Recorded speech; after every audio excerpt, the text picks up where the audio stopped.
When Ethan chose to help the poor elderly woman living next door, he didn't expect things to take an unfortunate turn for his career, nor did he expect an opportunity to come knocking the very next day. Every evening, there was a small window in Ethan's busy, chaotic life when he was purely at peace. He would finish his 12-hour shift waiting tables at the Gusto restaurant. Then a friend would drop him outside the grocery store in the new neighborhood, and Ethan would have a walk down the small road to his house. That 10-minute walk down the narrow brick lane with no sounds but the buzzing of insects and the squeaking of his own new work shoes, under the patch of skies where stars were visible again, and along the human-free path lit by the soft light of old halogen street lamps, was heaven.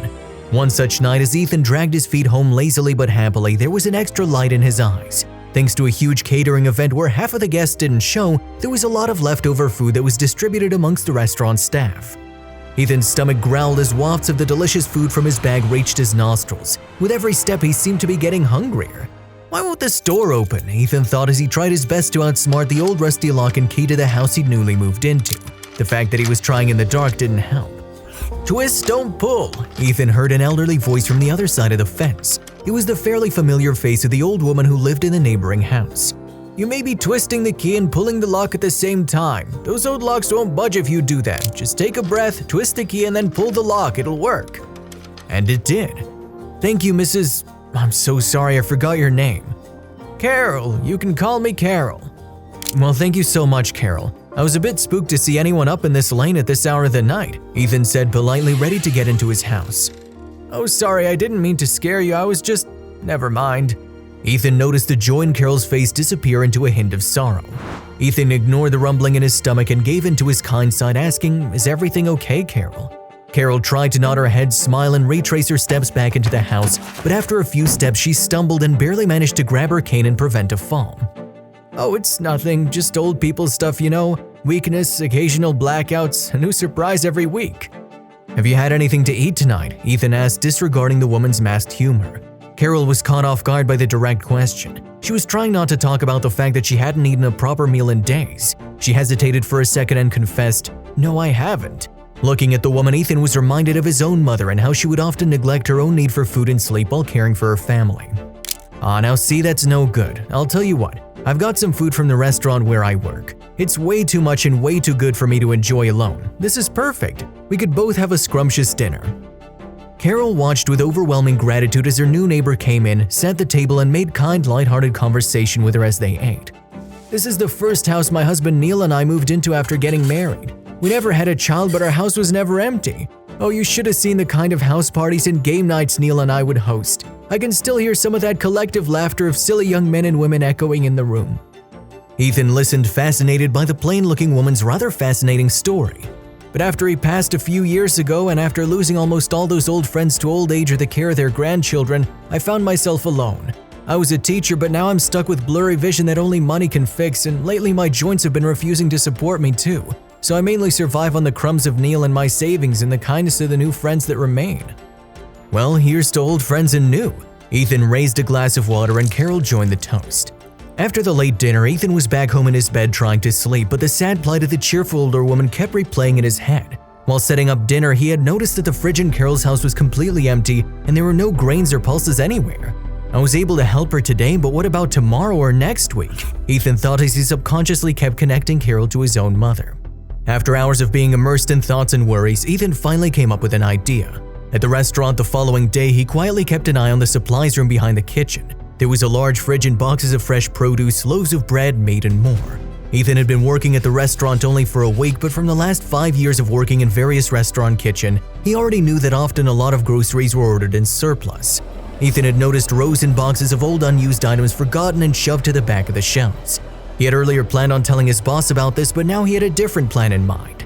When his shift was almost over, Ethan cleverly created a diversion in the kitchen, and when no one was looking in the supplies room, he reached into the shelves and picked out some of the forgotten items. A tin of sauce, a can of beans, a couple vegetables and fruits that were almost shrinking or frozen from neglect, and a loaf of bread that had fallen in the gap between the backside of the shelves and the wall.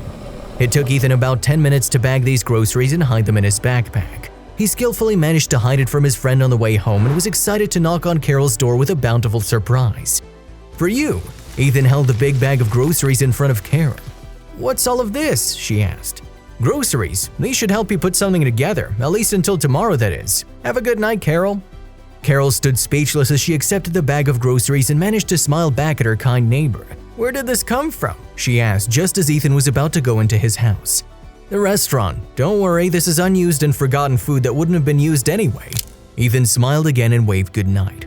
Carol got to work as she prepared a quick meal for herself, and after dinner she looked around the kitchen and across the table. She tried to think of the last time she'd cooked and enjoyed a hot meal herself and broke into tears.